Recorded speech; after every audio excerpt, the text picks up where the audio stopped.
I remember when I did the IKFF test, the CKT one. I've shared this story multiple times, but it never gets old. I remember how I looked at the prerequisites for the IKFF test. I wanted to do the certification one, so we've invited Steve last year in our gym, so we did 1 and 2, CKT 1 and CKT 2. So Certified Kettlebell Teacher 1, the prerequisites for the test was 100 swings, and then unbroken. Everything is unbroken. You don't put the kettlebell down. Then it's 16 clean and press, or clean and jerks with the left side. Then immediately 16 clean and jerks or clean and press with the right side. Then immediately 30 snatches with the left side. Immediately 30 snatches with the right side. And then 30 goblet squats, and then you have to rest in a squat rest position for at least 1 minute.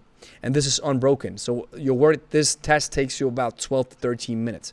Now, what's important to note right now, I think if I remember it correctly, the idea is you have to just do 32 clean and presses or clean and jerks. Doesn't matter if you do 20 with the left side and then 12 with the right side, but it makes sense to split them in two to make sure that your arms, because you're working unilaterally, I always, if you're not going for a competition set, I would always recommend to half the reps or half the time.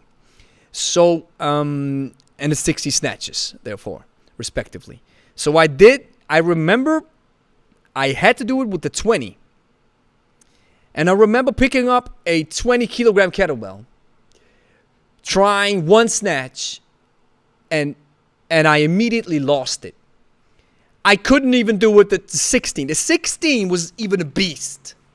And now I can work with the 16 like it's easy. I still respect the weight. Don't get me wrong. I still respect the 16 kilo. Never lose respect from weights you have mastered. Never lose it. Always stay focused, because it just happens in a split second where you're not focused, or maybe just turning your wrist the wrong way or the shoulder the wrong way, and then a 16 or even a 12 or an 8 kilo is enough to injure yourself. So coming back to the Steve Cotter story, I wrote him an email and I said, Steve, this looks impossible. This is impossible. How am I able to manage it? And then he gave me a plan, which I followed some of it, but I tried my best I watched all of his videos on a snatch. I consumed content like the content that I'm doing right now to really master the lift. And I tried my best and I was able to do it. However, technique wasn't as good. I've perfected the snatch. Now I believe after like 1.5 years of work, I think I've almost perfected the snatch, and I can confirm this because now I'm able to work with 32 kilograms. And that's crazy. Thinking back that I was using the 20 kilo, which almost killed me, and now I'm able to work with the 32. It's just great stuff. So Rafael, the gist of the story is, take your time. Be patient. Work in small bouts. And I remember my snatch prep, what I did. I remember it so vividly. I started with minutes. I started working for time. So I said, okay, let's start with 30 seconds of snatches. Left side, right side. Left side, right side. Let's start with 1 minute of snatches, left side, right side. Then 90 seconds, then 2 minutes, then 2.5 minutes, 3 minutes. So I worked my way up, and sometimes I even had to work my way up. I was at 2 minutes. I was almost dying, and then I said, okay, just 5 seconds more. So that's 1 rep more.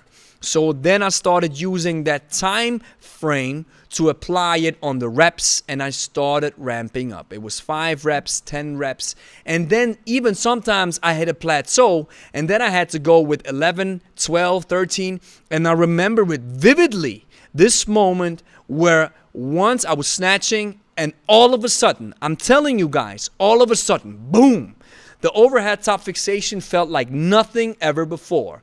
And then once I went back down and going back up, I lost it again. And this is what beginners happens as well. You maybe remember this when you're learning a movement or learning a snatch or a swing or a clean or whatever. You know when it feels good. Your body is sending you the signals. That's why we're always saying, listen to your body, what it's telling you. So your body's sending you these awesome signals telling you, hey, it feels great. The exercise feels awesome. The exercise feels great. I'm using all the right phases.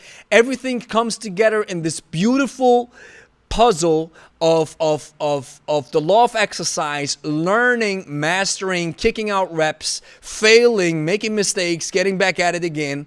And then all of a sudden, boom, it feels so great. And then I lost it. And this is what happens so many times, that you lose it. You got the awesome feeling, then you lose it immediately, which is normal. Because it's your body trying to find out where the sweet spot is. And I'm getting so hyped up right now. I don't know why. Oh, I know why. Because I'm so passionate about this stuff. I think you guys can feel it. Like you're sitting in the room with me. And it's that awesome, the adaptability of the human body, how it tries, how your cerebellum is starting to store the information. So you don't have to think about it. That's why it's so important to use the right information. If you store the wrong information in your cerebellum, that's where the automatic movement and habitual movement happens. Once you store the wrong information, you have to use additional brain power again to unlearn. That's why we always say, use the right information first and then inspiration follows. So once it happens that you got the habits are kicking in, the cerebellum is using all of its force, and you can only focus on your breathing, and it feels awesome.